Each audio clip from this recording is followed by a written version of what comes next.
Hey everyone, Rayo here, and welcome to my Tier 4 Mai Trin guide from the Healbrand perspective.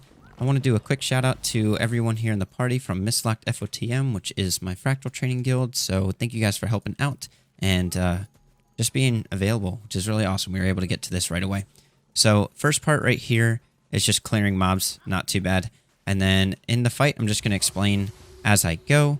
This is going to be a lot to take in. The instabs we have today are Boon Overload, No Pain, No Gain, and Sugar Rush. And the build that I'm currently running is Valor. So this is the very defensive version of the 3 builds that I run. If you want to check out all the builds that I run, then make sure to click the card in the top right corner of the screen or in the video description. But here we go. We're going to go ahead and jump on in. Going to make sure we say ready. Just to make sure everybody's ready. We got the Mislock. First pull of the day. Unless you know how to skip the dialogue, then don't worry about boon stacking, because by the time the fight starts, all your boons are going to fall off. Quick note before we start is make sure Mai Trin's going to have these 10 stacks of armor, and she's going to be completely invulnerable. So make sure you stand away from Mai Trin until Horrik shoots his electric ball field to strip her shield. So basically, you want to bait the first 2 orange bombs, and then you want to get her to stand in the purple bomb. So you'll see it's just going to be kind of like a little bit of a relationship between luring bombs onto Mai Trin. If you're the farthest away from Mai Trin, you're going to get fixated, so you want to lure Mai Trin to the group. Ideally, you just want to stay stacked. So you see that she has these captain shields, so you're kind of just going to chill. On Healbrand, you can go ahead and put out some Aegis if people are face tanking the auto attacks. Blasting your light fields is going to be very helpful here for some inherent Condi Cleanse and area Condi Cleanse. And then also just putting down light fields for Whirl Finishers is going to be great. Let me see. I'm going to make sure that we say sacked.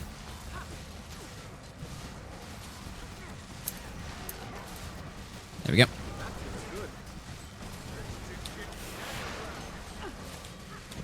And then something that I do to encourage people to stay stacked is sometimes this is kind of a waste of a cooldown, but it's something that gets people to do the right thing.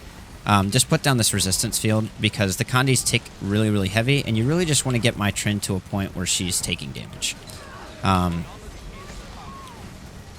Here we go, and we want to make sure that we CC so we can get this nice burst going.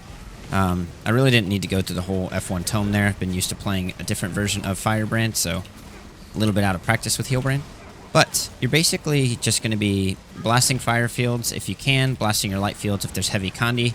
Just make sure to keep an eye on the left side of your screen on the party interface right here, because you want to make sure that no one is taking massive stacks of bleed.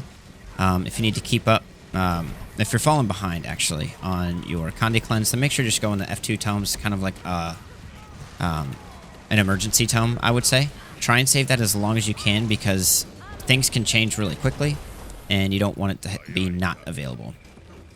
Alright, so this tiny little AoE field, do not stand in it. It will destroy you. If your party's standing in it, don't waste your cooldowns on them. Not to like be rude to them, but it's just so much agony damage that it's almost impossible for you to out-heal because it's so much damage. It is a ton of damage. Another thing that you can do, if your group is struggling, you want to make sure that you clear ads. This is a safe thing to do. It's time-consuming, but it's safe. So if you want to guarantee get the clear, just clear the ads. Makes it a lot easier. Don't forget that your dodges heal as well. And try not to go out of your way for one person in the party. This is definitely one of those fractals where you need to make sure you're supporting a majority of the players and not just one single player. So if you have one single player going off stack and they're dying, then that's ultimately on them. There's just too much damage to waste your cooldowns here. I also haven't really been focusing on my boons so much, like my might uptime right now. So, because this is one of those fractals where, on average, I'll focus a lot more on the healing aspect than I will on the boon aspect. That might sound counterintuitive, but if people are dying, they're not doing damage. So you definitely want to make sure they're surviving first. Alright, so we're going to go stack onto Horrik. Now those bombs that drop right there, they always daze. So you can have stability to prevent the daze. They still do a lot of damage though, so do not stand in them.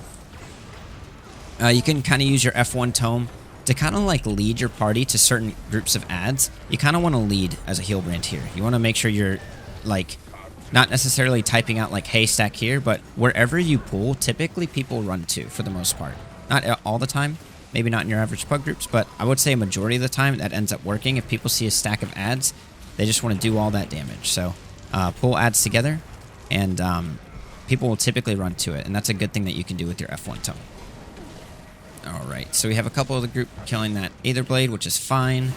We have some of the Captain's Shield stripped off, so that's fine as well. Another thing that you can do is you can... Sorry, one sec. You can put down Reflects for Horrik's orange bomb. So he always does 2 orange bombs, and then he does a purple bomb. Purple bomb you can't reflect because that's the electric field you need Mai Trin to stand in. And then the orange bomb, it just does damage. It is reflectable. It is blockable. It's aegisable. So whatever you feel like doing, either one works. All right, now right here, we're going to be coming up on the extra adds on the 25% phase. The main one that you want to kill is the sharpshooter. He's like a deadeye, like a thief. And he does a lot of damage the farther you are away from him. And he always spawns right here where I'm standing. And his name's, I think, Terran. So we're going to stack on him. And we're going to put up a reflect right on him. And we want to make sure that we stack. You want to kind of like interrupt him because he will teleport around. And if you just constantly interrupt him, that helps mitigate a lot of the damage as well. If you can get Terran down, then you're pretty golden. He's the one that does a majority of the damage here. So your reflects here are going to be very, very, very, very crucial for this part. All right. So I also didn't mention this earlier, but Mace is a pretty strong option here. Also, make sure to rally party members when you can. Ooh, yikes. Oh, man, this is rough. This is rough. This is rough. This is rough. This is rough. Okay, sweet. Sweet, sweet, sweet, sweet, sweet. All right. That's going to be tough because they're right in that field, unfortunately. We got pretty lucky with the other heal. I'm going to try and get this res. Nice, nice, nice, nice. That was very fortunate. Very, very fortunate. So we're kind of stacking off a little bit, but we're doing okay. So as long as we're getting the kill, that is fine in my book. You can see how quickly these tiny little AoE fields will just destroy you via agony. You can see how much agony damage it does. So you just always have to be really careful there. If an ad is really close to dying, just make sure to rally on the ad. You can't do much damage, but you can support your party, give them boons to help them burst down the ad.